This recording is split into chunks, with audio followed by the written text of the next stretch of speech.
안녕하세요. 정교수의 미주알 고주알 생명과학 2 단원 1 생명과학의 역사 해가지고 이 단원 1에 대해서 이번 강의는 세 번째 강의입니다. 세 번째. 이게 저번 시간에 제가 좀 길게 했나봐요. 원래 목표는 20분 안에 끝내자는데 20분이 훨씬 좀 넘었어요. 요즘 미안하게 생각하고 이번 시간에는 20분 안에 끝내도록 노력하겠습니다. 자, 우리 저번 시간에 마지막에 켈빈 사이클 해가지고 이 켈빈 사이클은 CO2, 공기 중에 CO2, 이산화탄소를 결국은 포도당으로 만들어준 뭘 더해서? 빛 에너지를 더해서. 그러니까 이거를 빛 에너지를 이용해서 합성한 거잖아요. 그래서 광합성이라고 그러죠. 광합성. 영어로 포토신세시스, 광합성으로 포도당을 만들어내는 과정을 밝힌 거죠. 누가? 켈빈과 벤슨이라는 사람이 뭘 이용해서? 방사선 동위원소 14, 카본 14이라고 얘기하죠. 유식하게. 네, C14 이렇게 얘기하면 돼요.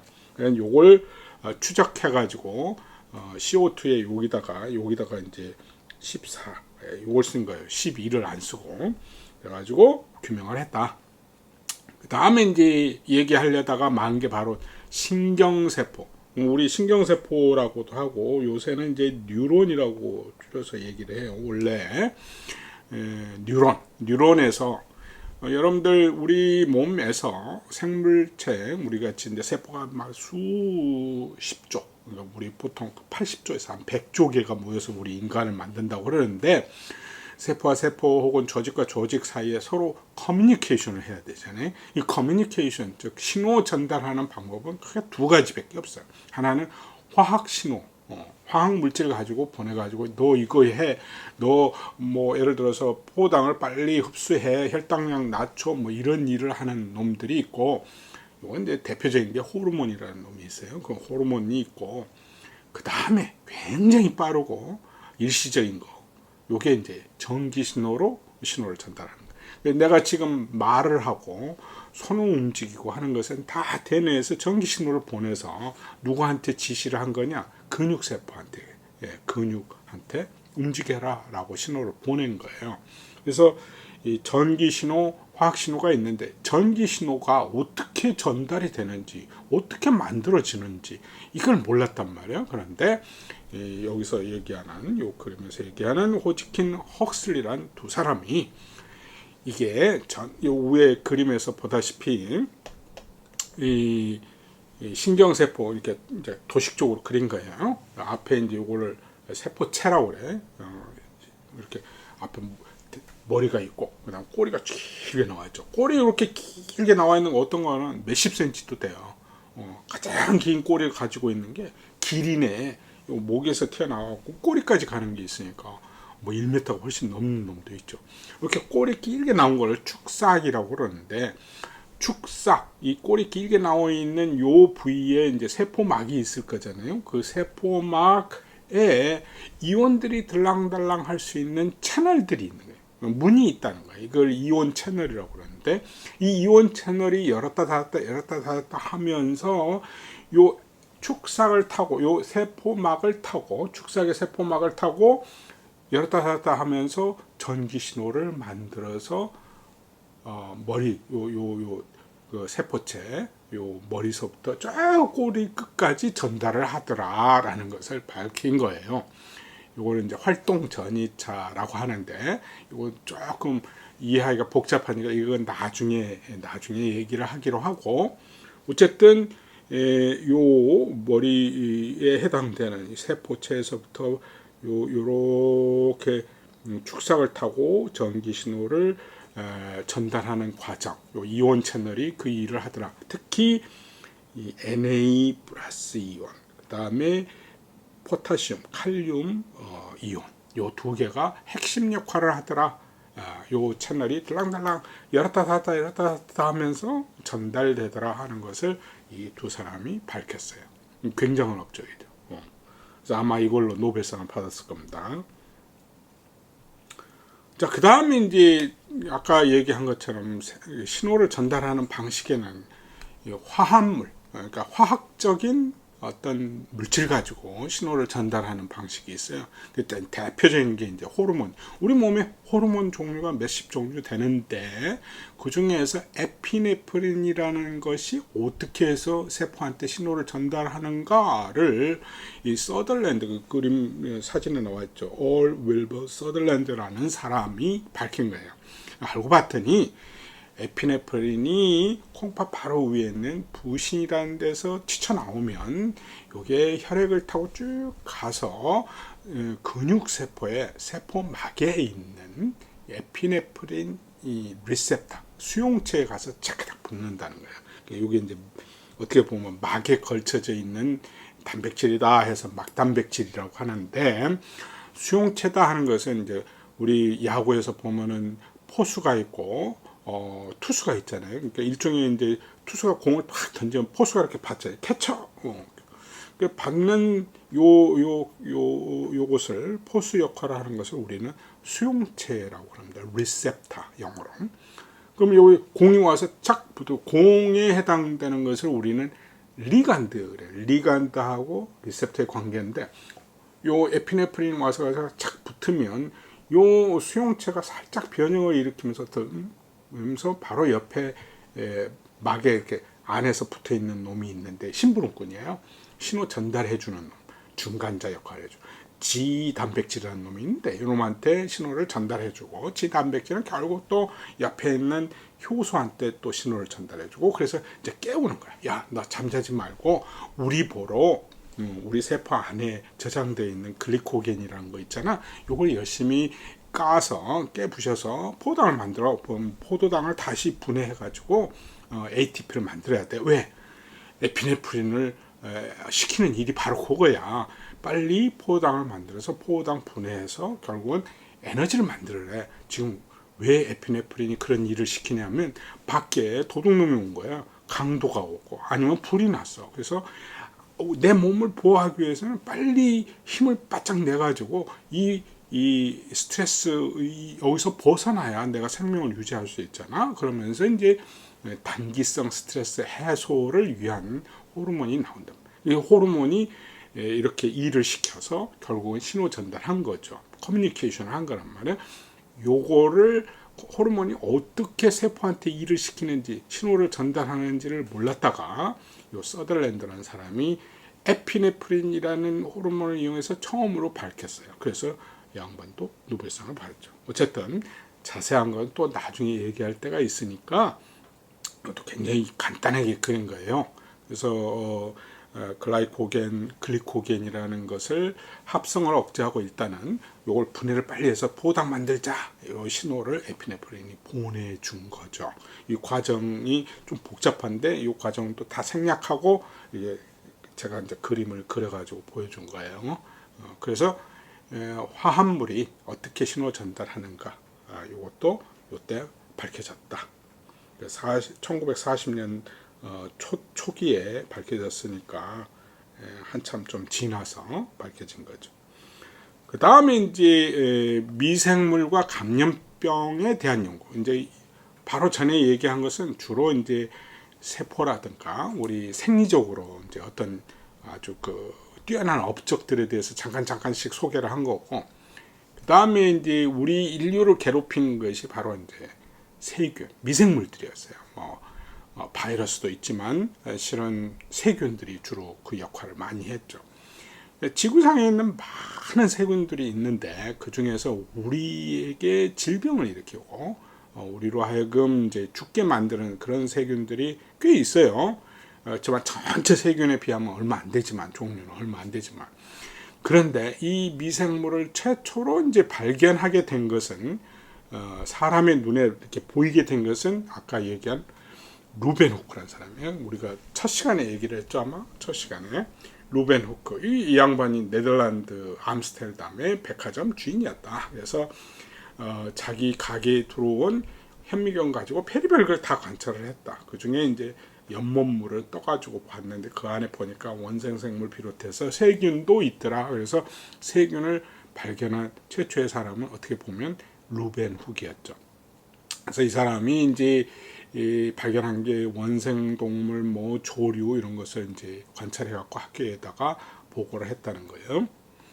다음에 이제 종두법이라고도 하고 우두법이라고도 하는데, 요게 이제 1796년 여러분도 잘 아는 제너라는 사람, 에드워드 제너. 이제 이분은 영국의 변두리의 가정의 의사예요.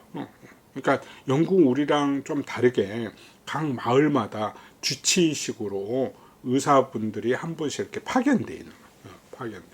좀 시골 동네인데, 이 시골 동네는 주로 이제 목장 일을 하고 농사도 짓고 뭐 그런 이제 조그만 시골 동네에 파견돼 있는 에드워드 제너라는 의사가 이제 개발을 한 거죠. 뭐를? 종두법을. 1796년도에 이제 실시를 했으니까 어떻게 보면 1796년도를 현대 면역학의 이제 원조다 이렇게 얘기를 합니다. 근데 이제 에드워드 제너, 나중에 또 백신에 대해서 얘기를 하겠지만, 에드워드 제너는 굉장히 관찰력이 뛰어났던 모양이에요. 그래서 당시에 천연두 마마라고 그러죠. 천연두가 한번 전염돼가지고 온 마을을 휩쓸면 많은 사람들이 죽었단 말이에요. 막 얼굴에 이렇게 막 종기가 막 나오고 물집 제키고 막 가렵고 뭐 열병 나오고 뭐 그러면서 보통 한 2주도 안 돼서 사람 목숨을 뺏어가는 아주 무서운 전염병이었어요.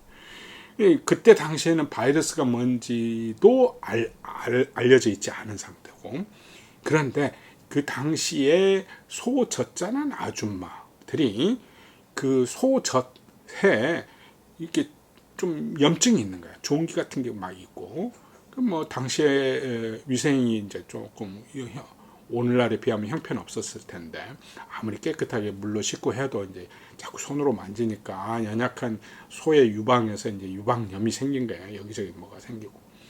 근데 그런 종기 비스무리하게 이 소젖자는 아줌마도 전염이 됐는지 앓는 거예요.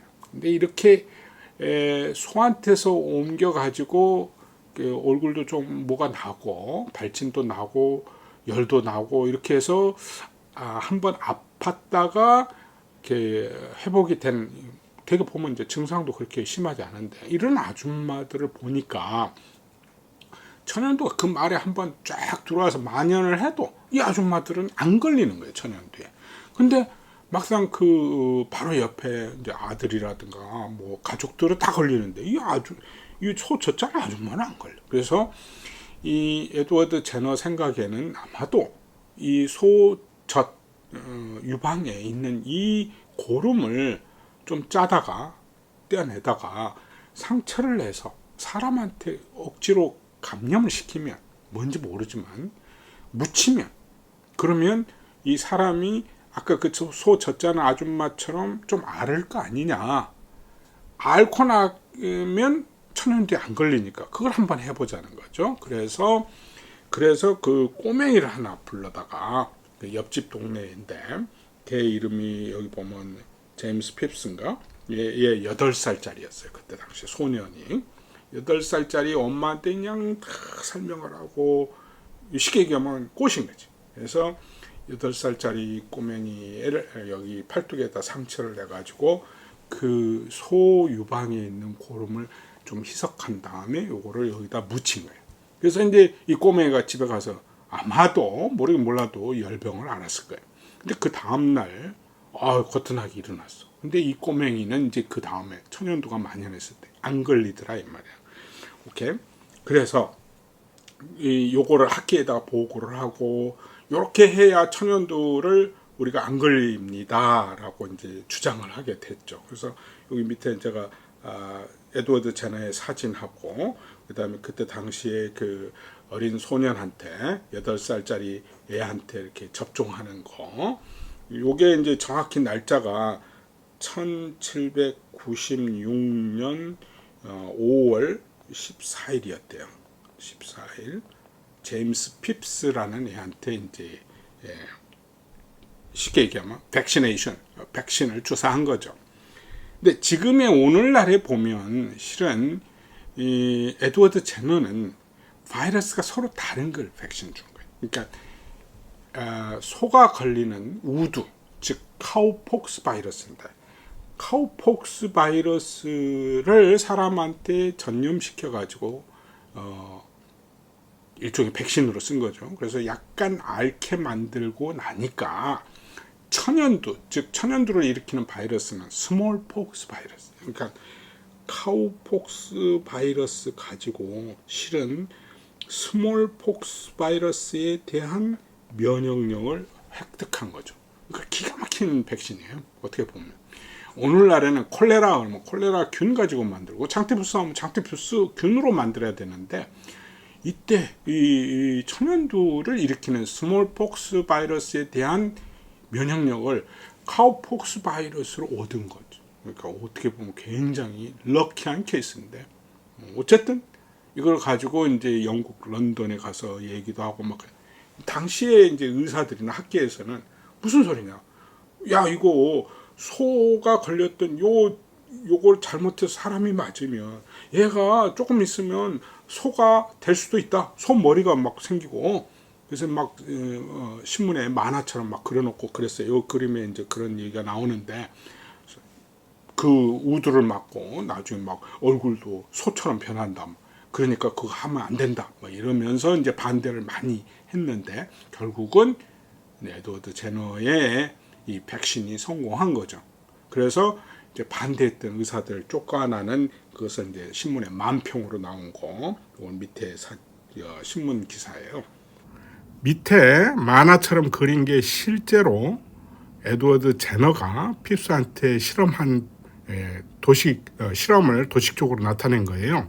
그러니까 우두에 걸린 소 젖자는 아줌마한테서 이 팔뚝에 이제 고름이 잡혀 있는 것을 보고, 거기서 이제 고름을 따가지고 핍스라는 8살 배기 소년의 양팔에 접종을 했다고 기록에 나와 있는데, 접종을 했어요. 그런데 얘가 조금 앓더니 거뜬하게 됐어요. 그러다가 거뜬하게 된 것을 확인하고 다시 정식으로 천연두에 걸린 여자의 팔뚝에서 다시 고름을 따다가 이 핍스라는 애한테 접종을 해도 전혀 천연두를 안 걸린다는 것을 입증해 보였죠. 이게 실제로 에드워드 제너가 실험한 방식이고요. 나중에 백신을 만들 때는 이렇게 복잡하게 사람한테서 따지 않고 소 유방에서 직접 고름을 채취해서 우두를 만들었죠. 그렇죠. 그러니까 이 방법을 우리는 이제 우두법 혹은 종두법이라고 하는데, 오늘날의 백신의 시초예요. 오케이? 그래서 1796년에 이제 백신을 처음으로 주사를 하고, 그 다음에 이제 1976년 7년인가 WHO에서 지구상에서 스몰폭스 바이러스에 의한 천연두는 사라졌습니다. 공표하게 된 거죠. 이렇게 한 100년, 150년 가까이 되면서 지구상에 천연두가 이제 없어진 거죠. 저도 어렸을 때 여기다가 불주사라 해갖고 우두를 2방이나 맞았거든요. 근데 요새는 이제 안 맞잖아요. 그만큼 이제 천연두 바이러스는 연구용으로 WHO 본부에 보관되어 있을 뿐이지 시중에는 없다. 대부분의 사람들이 다 면역이 됐기 때문에 그렇다. 그런데 이제 세월이 지나서 우리 같이 이제 우두 접종을 안 맞은 사람들이 다 죽고 나면 또 언젠가 다시 스몰폭스 바이러스가 만연을 할 수도 있겠죠. 자, 그 다음에 이제 파스테르가 있습니다. 제가 제일 존경하는 과학자, 미생물학자 분의 한 분인데, 우리가 저번에 얘기했던 것처럼 자연 발생설을 부정하는 실험을 했다. 백조목 플라스크로 생물 속생설, 그러니까 어떠한 생물이라도 기존의 생물에서 비롯된 거지, 그냥 땅에서 솟구치거나 하늘에서 뚝 떨어지고 뭐 자연적으로 생기지는 않는다 하는 것을 보여준 아주 유명한 백조목 플라스크를 한 사람이 루이 파스텔이에요.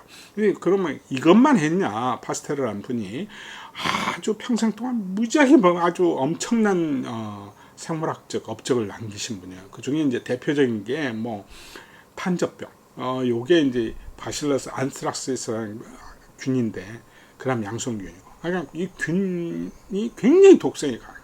그래서 가축들한테 이게 한번 전염이 되면 가축들이 거의 맥을 못 쓰고 다 폐사하는 거예요. 다 죽어.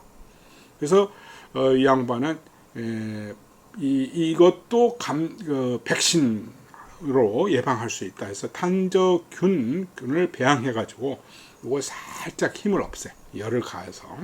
그런 다음에 요걸 다시 가축들한테 주사를 해주면 가축들이 약간 탄저병을 앓다가 깨어나면 그 다음에는 본격적으로 탄저병 균이 가축한테 옮겨 다녀도 거뜬하다, 이걸 이제 증명한 거죠. 그래서 많은 가축업자들이 탄저병으로부터 이제 해방되도록 도와주는 거.